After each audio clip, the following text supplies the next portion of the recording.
A ministerial advisory committee was appointed by the Minister of Home Affairs, Dr. Aaron Motsoaledi, to advise him on the best route to take when amending the Electoral Act. The majority report proposes a mixed constituency and a proportional system as a basis for electoral reform. But the minority report, which Parliament has endorsed, favours the current political system and not independent candidates. The minority report was basically saying independent candidates can participate, but the constituency will be a province, which means if you are an independent candidate and you are in KwaZulu-Natal, you must fight for votes in Kokstad as much as you'll fight for them in Manguzi.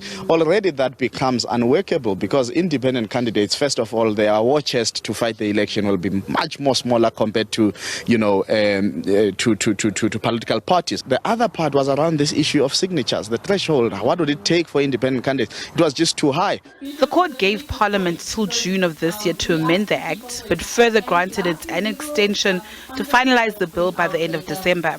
The process is now being rushed because of the deadline that has been imposed on Parliament. The Portfolio Committee on Home Affairs will be going through the bill clause by clause. They will certainly pass it, I'm sure. And then it has to go to the National Council of Provinces after it's approved by the National Assembly at a plenary sitting, and still try and meet the deadline of December this year. What this really means for us, and the reason this is such an urgent matter, is that these processes now place at risk the holding of lawful, free and fair elections in 2024. Civil society will now embark on mass campaigns to educate the public about the bill. We view this process as highly political and about the future of our democracy.